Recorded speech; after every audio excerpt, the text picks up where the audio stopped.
घरात भाजीला अगदीच काही नसेल ना, त्यावेळेस तुम्ही हा चमचमीत भाजीचा प्रकार नक्की करून पहा. फक्त घरच्या साहित्यातच ही भाजी बनते, काही बाहेरून आणावं लागत नाही आणि 10 ते 15 मिनिटात ही भाजी तयार होते. खूप चविष्ट आहे ही भाजी आणि बनवायला पण खूप सोपी आहे. तर चला आपण भाजी बनवायला सुरुवात करूया. तर भाजीसाठी आपण इथं 1 इंच अद्रक असं साल काढून घेतलेलं आहे. सुकं खोबरं घेतलेलं आहे असं पातळ चिरून, म्हणजे मिक्सरमध्ये लगेच बारीक होतं. हिरव्या 4 छोट्या छोट्याच मिरच्या आहेत, 4च घेतलेल्या आहेत. कुणाला जास्त तिखट हवं असतं त्याने मिरच्या वाढवल्या तरी सुद्धा चालतील. 1 गड्डी लसूण घेतलाय, सफेद तीळ घेतल्यात. इथं 2 छोटी छोटी टॅमॅटो अशी मोठी मोठी चिरून घेतलेली आहेत. कांदा मोठा एक कांदा घेतलाय, तो एकदम असा बारीक चिरून घेतलेला आहे आणि थोडी फ्रेश कोथिंबीर घेतलेली आहे. तर आता आपल्याला मिक्सरला पहिल्यांदा ह्या सगळ्याचं वाटण करायचंय. फक्त कांदा आणि टॅमॅटो सोडून हे सगळं मिक्सरला आपल्याला बारीक करून घ्यायचंय. आपल्याला वाटण करताना ह्याच्यात थोडंफार पाणी लागलं तर घालायचं. मी पहिल्यांदा 1 चमचाभरच पाणी घातलेलं आहे, लागलं तर अजून घालायचं. तर बघा अशा प्रकारे एकदम बारीक आपल्याला वाटण करून घ्यायचं आहे. एकदम छान वाटण झालेलं आहे. त्यात आपल्याला वाटण करताना मी पहिल्यांदा थोडं पाणी घातलं होतं ना, नंतर अजून थोडं लागलं. एकदम कोरडं सुक्काचं वाटण करू नका. तर इथं भाजीसाठी कढईत मी 2 पळी तेल घेतलेलं आहे. बघा, तुम्हाला तेलाचं प्रमाण तुमच्या आवडीनुसार कमी जास्त करायचं असेल तरी करा, तरी चालेल. इथं तेल गरम झालेलं आहे. तेलात आता आपण कांदा घालूया. कांद्याचा कच्चेपणा मोडेपर्यंत आपण कांदा भाजून घ्यायचा आहे. खूप असा लाल वगैरे करायचा नाही आपल्याला. सॉफ्ट होईपर्यंत, त्याचा कच्चेपणा निघून जाईपर्यंत आपल्याला परतून घ्यायचं आहे. गॅसची आच आपण मीडियम ते स्लोच्या दरम्यान ठेवलेली आहे. तर बघा कांद्याचा कच्चेपणा मोडलेला आहे आणि कांदा सुद्धा थोडा छान भाजलेला आहे, सॉफ्ट झालेला आहे. आपण आता मिक्सरला बारीक केलता ना, तो मसाला ह्याच्यात घालून घेतलाय.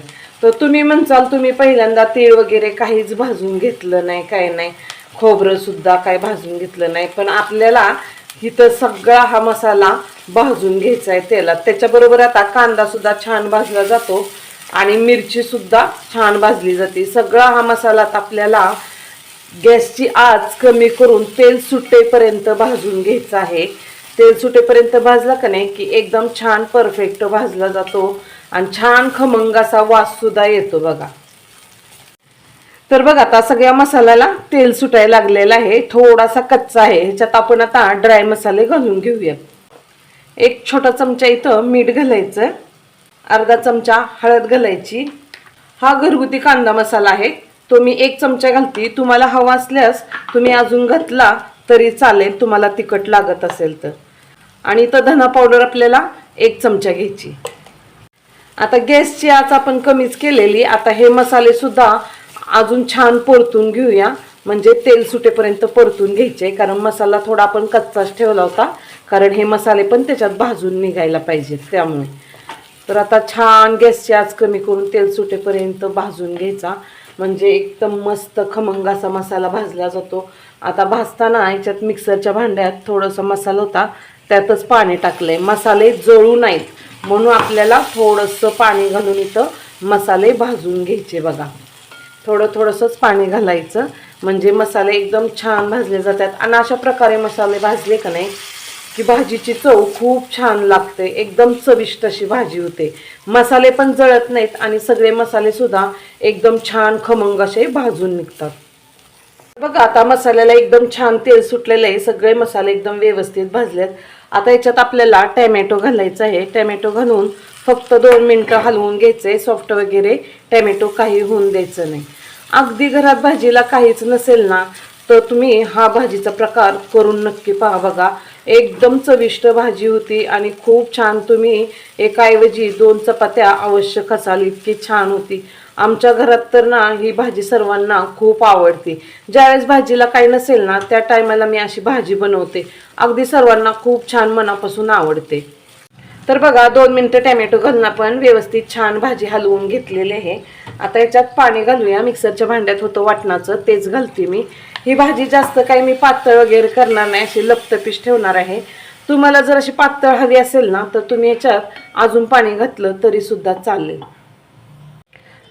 तर बघा याच्यात मी एवढं पाणी घातलंय. आता आपण 5 ते 6 मिनिटं झाकण ठेवून छान भाजी उकळून घ्यायची, म्हणजे सगळे मसाले छान असे शिजले जातात आणि सगळ्या याच्यात त्याची चव चांगली उतरते. बघा तर किती थोडासा मसाला होता बघा, एकदम थोड्या मसाल्यात एवढी भरपूर अशी भाजी झालेली. तर बघा भाजी एकदम मस्त झालेली आहे, किती छान तरी पण आलेली आहे. बघा अशी एकदम लतपती भाजी केली आहे मी, जास्त पाणी पण केलं नाही. तुम्हाला हवं असल्यास तुम्ही याच्यात अजून पाणी वाढवू शकता. ही भाजी खूप छान लागते चपाती बरं, आपल्या ज्वारीच्या भाकरी बरं, भाता बरं तर अगदी एकच नंबर लागते. तर तुम्ही सुद्धा ही अवश्य भाजी बनवा, खूप छान लागते आणि सर्वांनी खावा. आणि माझी रेसिपी आवडल्यास लाईक आणि कमेंट करा. तुम्ही सांगा भाजी कशी झालती ती, आणि माझ्या चॅनलला सबस्क्राईब करायला विसरू नका.